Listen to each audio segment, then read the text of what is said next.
Tashidelek, my dear Dharma brothers and sisters, first of all, I would like to thank Vajrayana Manjushri Center for giving me the opportunity to share this precious day with mothers all over the world and to offer some words of comfort and encouragement. I would also like to congratulate all mothers out there for your unconditional love and care, which is the greatest blessing of all.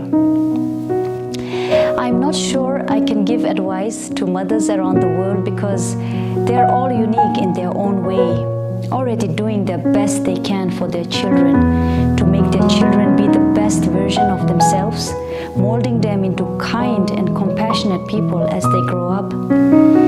In fact, if we talk about mother, the list of her qualities has no end, especially when we talk about the sacrifices she makes for her children and her boundless love for them. Yet I'll try to make it as short as possible. A mother is the most wonderful kind of being on this earth who loves us unconditionally, who will give up everything, even her life, for us. She showers us with love from the very beginning of our existence, from the moment we enter her womb. Thanks to her, our life starts with an experience of love and kindness. I'm sure all mothers out there can relate to me. I myself am a mother of 3 children. I have a daughter and 2 sons and have faced the same challenges that all mothers face. From the start of our 9 months pregnancy, we face all the challenges that come with it, like carrying a heavy belly around, and the nausea during the early months of pregnancy and the delivery itself. The pain that we go through during the process of delivery is something only a mother can understand. But once the baby is placed on our chest, there is this feeling one can't describe in words.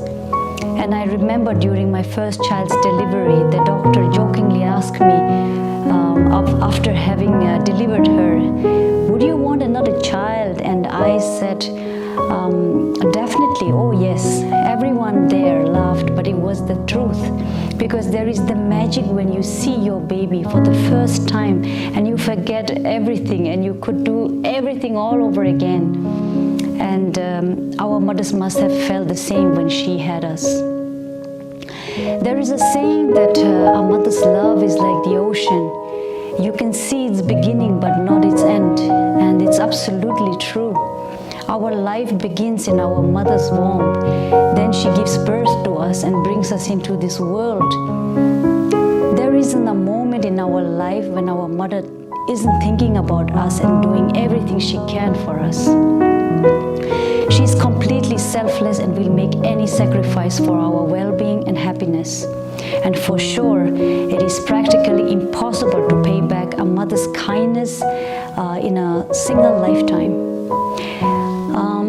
In Mahayana Buddhism, for instance, many scriptures highlight how important a mother is and how we believe that every sentient being has been our mother, if not in this lifetime, then in a past life.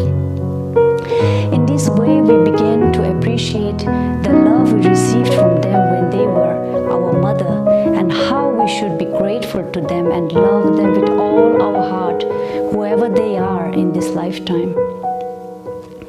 If you think of it, a mother is the very root of compassion. She is the source of everything good in us. Not only did she give us this precious life, but she guides us through our life, and therefore she is our first teacher as well. It is through her unfailing love that we learn the essence of compassion, and once we can feel compassion, we can feel it for all sentient beings, isn't it? Whenever I thought about my mother's and father's love, just to see and feel their love, my eyes would fill up with tears. But when I became a mother myself, I then really understood how precious a mother and her love and care are. And so the mother-child relationship is vital to the healthy development of a child. Mother is the epitome of love. Today is Mother's Day, and although my beloved mother passed away 2 years ago, and I also say this for those who lost their own mother. I know that even if the physical body of our mother is gone, she lives on within us. We came from her and she will live on through us. And speaking of my mother, she was a very kind and selfless person, loved by everyone who knew her. There was this aura of warm-heartedness that you could feel when you were with her. She taught me how to love unconditionally and to always stay pure and humble. And above all, the most important thing that I learned from her is to be kind and compassionate.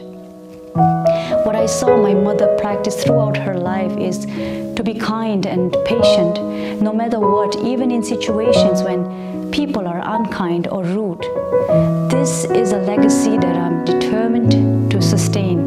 Always give, not expecting anything in return. Help others and never harm anyone. Do anything in our power to benefit others. My mother was my heart, my soul, my strength, my inspiration, my everything. And so I have a request. If you have a mom, tell her that you love her. Often we are so busy with our lives, and life sometimes seems like a race. We tend to neglect our mother and father along the way. We have to learn that it's truly important, that how precious this gift of life is, how precious is to have a family, and how swiftly it can be all gone in a moment. Everything is impermanent and nothing lasts forever. Therefore, let's try to live in the moment. At the end of the day, it's not what's in our pockets that matters, it's what's in our heart that truly matters. Love is just a word until someone comes and gives it a meaning, like our mother or father gave it a meaning. I know being a mother is not always easy. We go through all types of those challenges that only a mother can understand. And I'm sure you may also remember those months and years of breastfeeding and sleepless nights. We are in no way perfect and also don't have to be. I feel sometimes that some mothers put too much pressure and expectations on themselves and think everything has to be perfect. They have to be perfect, but that's not possible. None of us are perfect, but we can only try to work with our imperfections. Mothers have the ability to shape their children's heart, making them kind and compassionate. If every mother did this, then we'd be living in a more compassionate and peaceful world. To become a mother is not just the greatest blessing, but also the greatest responsibility. Not just for our kids, but for the wider world, how we shape the world and its future generations. Just like my mother taught me throughout my life, I have been sharing her lessons of life with my own children. I pray this message can be of help to some mothers at least, and I wish all the mothers good luck and much love and light, and a very happy Mother's Day.